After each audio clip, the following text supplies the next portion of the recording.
Young man left his girlfriend in 1965. What happened 30 years later will break your heart. Some choices echo through decades. Some goodbyes never really end.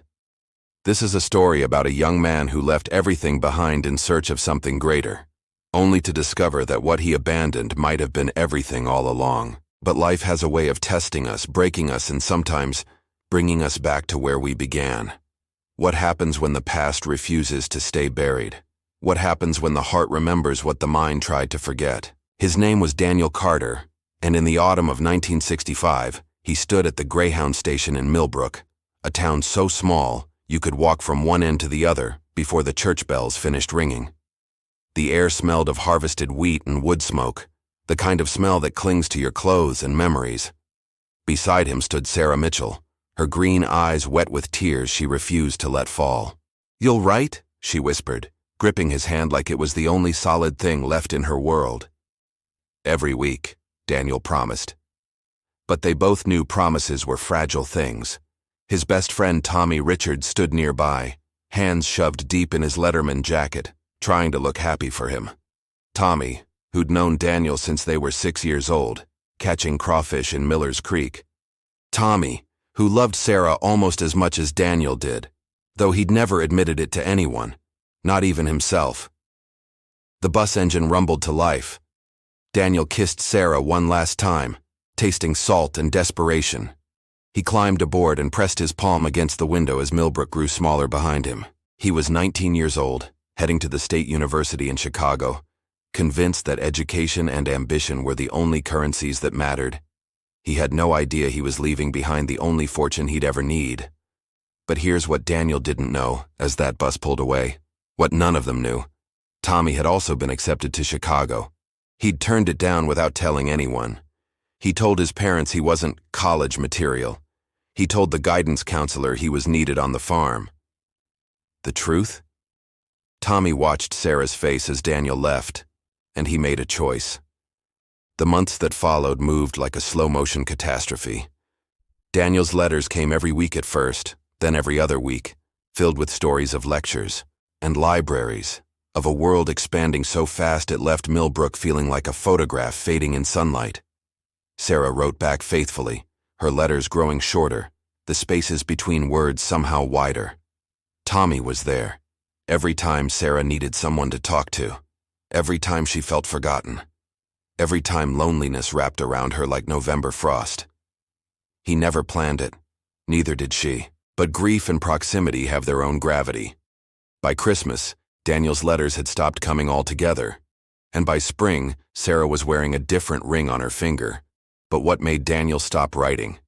That's the question nobody in Millbrook ever asked, and the answer would haunt Daniel Carter for the next 30 years. 4 years later, in June of 1969, Daniel Carter returned to Millbrook with a bachelor's degree in mechanical engineering and a job offer from a firm in Detroit. He came back victorious, ready to collect what he'd left behind, ready to start the life he'd always envisioned. He found Sarah serving coffee at Morton's Diner on Main Street, a small gold band on her left hand catching the afternoon light. She looked up, and for 3 seconds, the world stopped breathing. "Danny," she said, and the nickname hit him like a fist to the sternum. "Sarah, But he couldn't finish, because Tommy walked through the door behind him, moving to Sarah's side with the easy familiarity of ownership. Tommy, his best friend. Tommy, who couldn't even look him in the eye. The story came out in fragments, in awkward silences, in Sarah's defensive explanations about letters that never arrived, and loneliness that filled her chest like drowning. They'd been married 6 months. She was 3 months pregnant. Daniel left Millbrook the next morning without saying goodbye. He didn't know that Sarah cried for 3 days straight. He didn't know that Tommy would wake up every night for the next year, staring at the ceiling, wondering if he'd stolen something that was never his to take. Detroit swallowed Daniel whole. He worked 70-hour weeks, climbed corporate ladders, married a woman named Patricia, who admired his ambition but never understood his silence. They had 2 children, Michael and Elizabeth. Beautiful kids who grew up with a father who was present but never quite there, always staring at something just beyond the horizon. The marriage lasted 15 years before Patricia finally said what they both knew. You never loved me, Danny. Not really. I don't even think you know what you're running from anymore. The divorce was civilized. The custody arrangement was fair. And Daniel, at 47 years old, found himself alone in a downtown Chicago apartment, surrounded by the success he'd sacrificed everything to achieve, wondering why it all felt like ash in his mouth. His children were grown. Michael studying law at Northwestern, Elizabeth teaching at an art school in Portland. They called on holidays, their voices polite but distant, like they were speaking to a stranger they were obligated to know. One Thursday in October, Daniel walked out of his office at 3 p.m. and never went back. He didn't plan it. He just couldn't walk back through those glass doors, couldn't spend another minute pretending the hamster wheel was a ladder. He drove south with no destination, no plan, just an old atlas and a tank of gas. By nightfall, he found himself in Crescent Falls, Indiana, a town of 8,000 people that reminded him of somewhere he used to know. There was a job opening at a small manufacturing plant. The pay was a fraction of what he'd made, but the manager didn't care about his resume, only whether he could start Monday. Daniel took the job. He rented a small house on Maple Street. And slowly, quietly, he started to breathe again. That's when he saw her. Not Sarah. Not at first. Just a woman with auburn hair at the farmer's market, laughing at something the vegetable vendor said, and the sound made something in his chest crack open after 30 years of holding still. But destiny has a cruel sense of timing. Her name was still Sarah Mitchell Richards, though she didn't go by Richards anymore if she could help it. She'd moved to Crescent Falls 2 years earlier, fleeing Millbrook after Tommy's massive heart attack left her a widow at 51.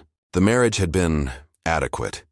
They'd raised 3 children, maintained a household, attended church on Sundays. They'd performed matrimony like a civic duty. But happiness? That was a country neither of them had ever visited. Tommy had apologized once, 20 years into their marriage, drunk on Christmas Eve, crying about letters he'd intercepted from the campus mailroom, letters he'd thrown away because he couldn't bear the thought of Sarah leaving Millbrook too. Leaving him. Sarah had stared at her husband that night and realized she'd married a coward, but by then she had 3 teenagers and nowhere to go, so she'd swallowed the rage and gotten on with the business of survival. At the farmer's market in Crescent Falls, Sarah was picking out tomatoes when someone said her name. She turned, and there he was, older, grayer, the lines around his eyes deeper, but unmistakably him.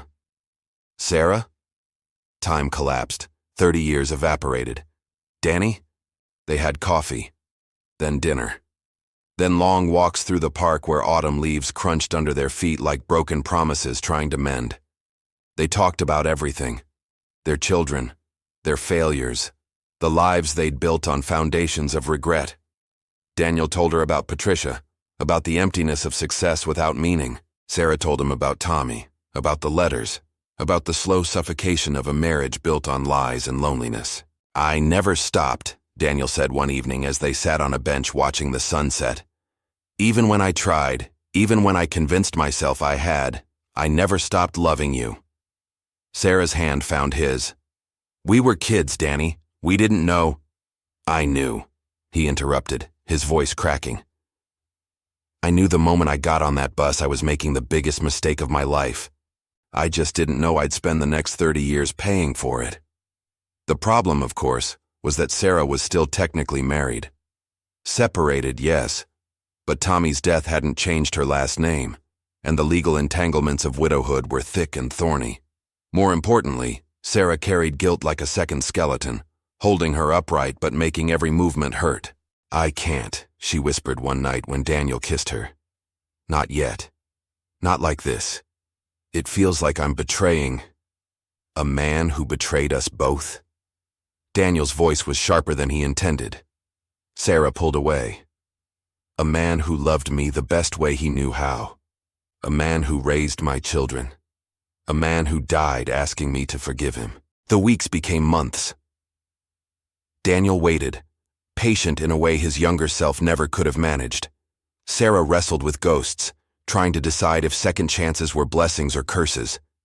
Then one December morning, Sarah's daughter called. Her name was Rachel and she was getting married in Millbrook that spring. She wanted her mother there, needed her there.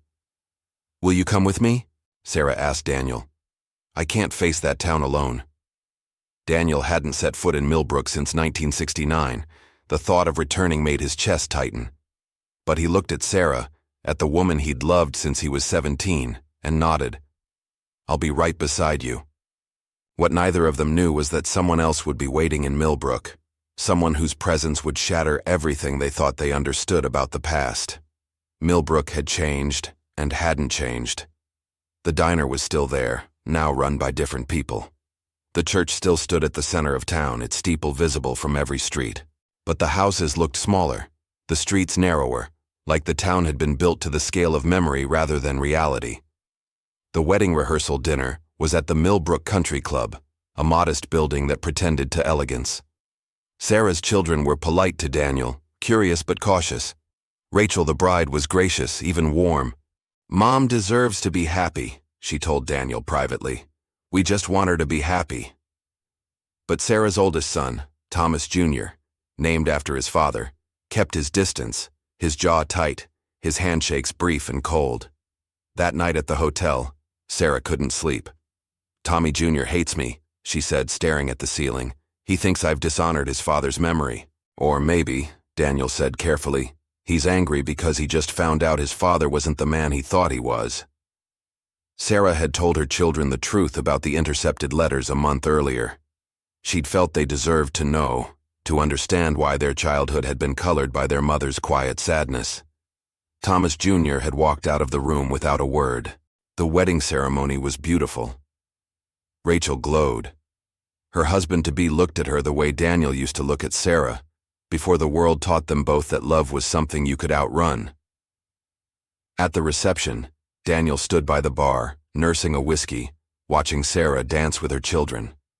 She looked lighter than he'd seen her in months, like maybe, just maybe, she was finally allowing herself to be happy.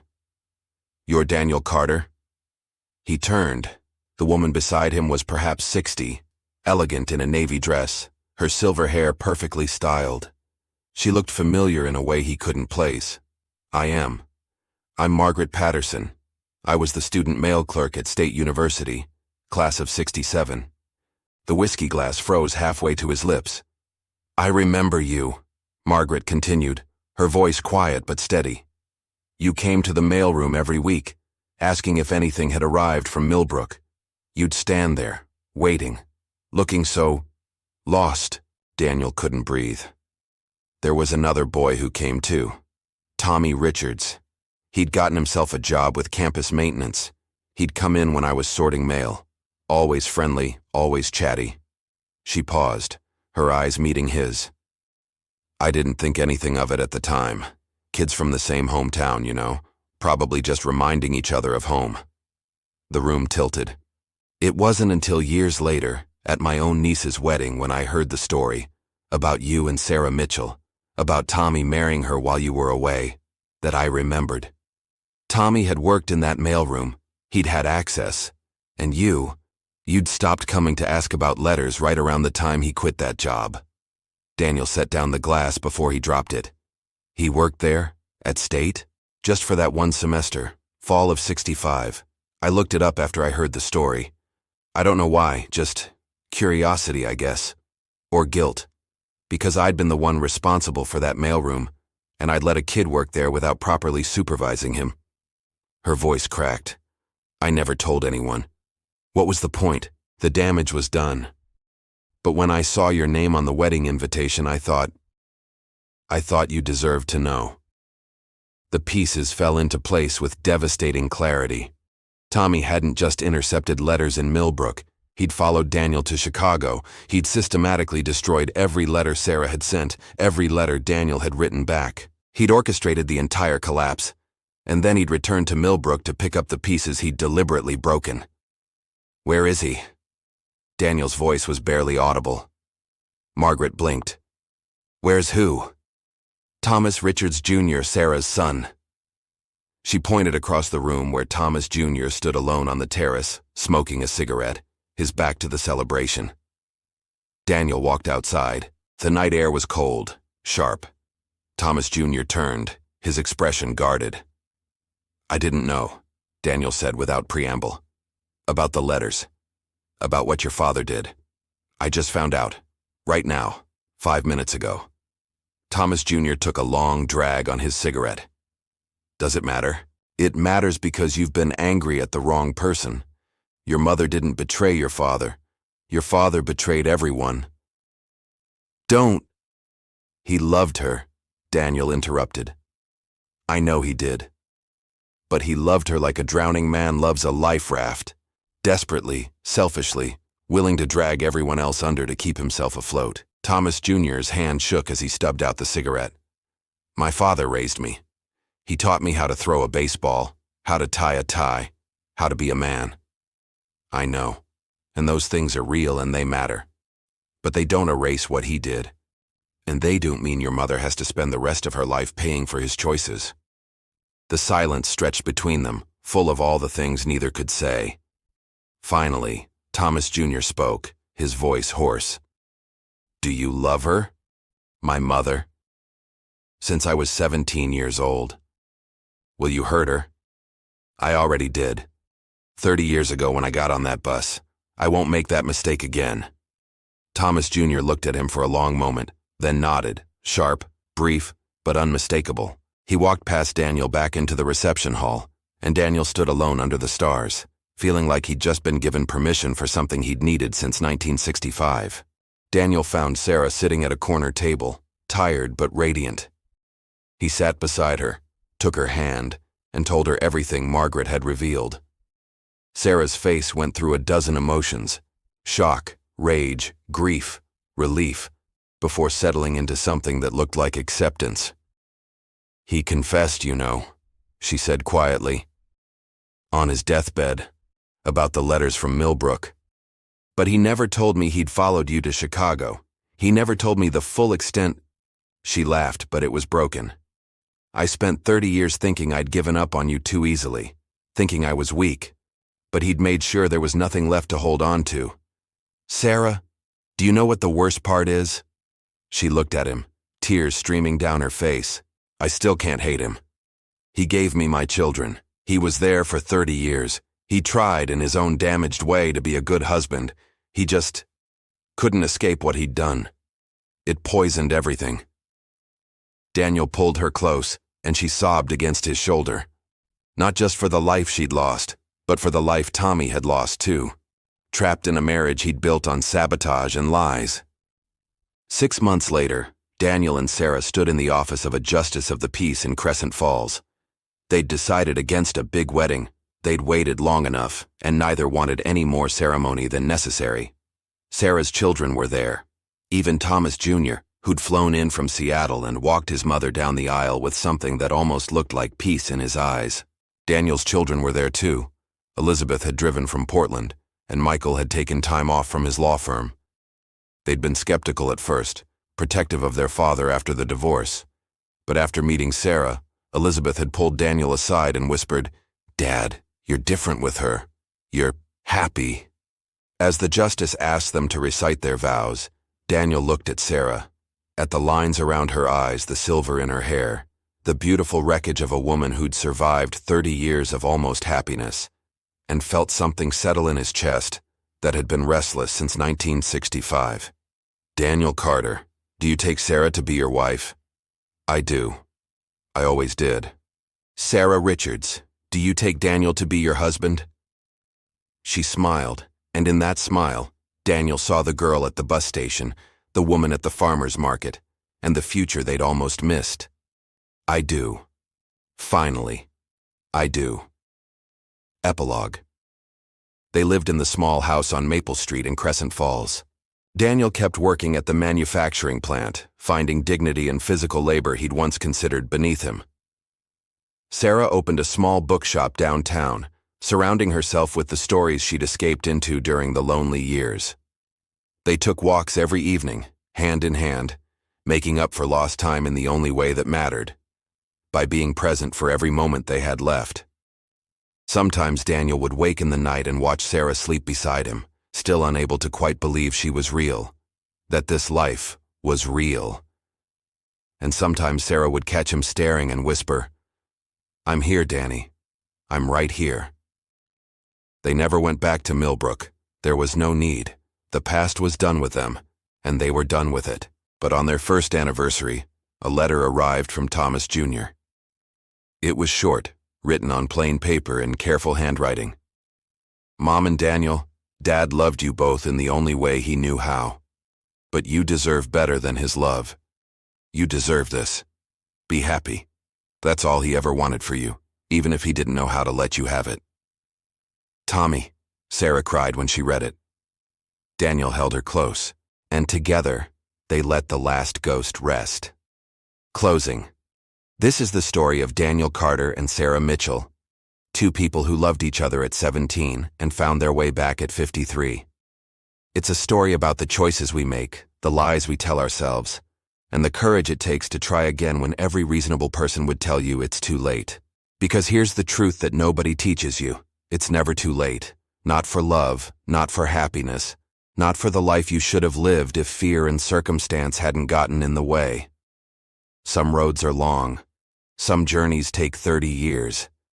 But if you're brave enough to keep walking, you find your way home. If this story moved you, share it. Tell us in the comments about your own long roads, your own second chances, your own courage to start again.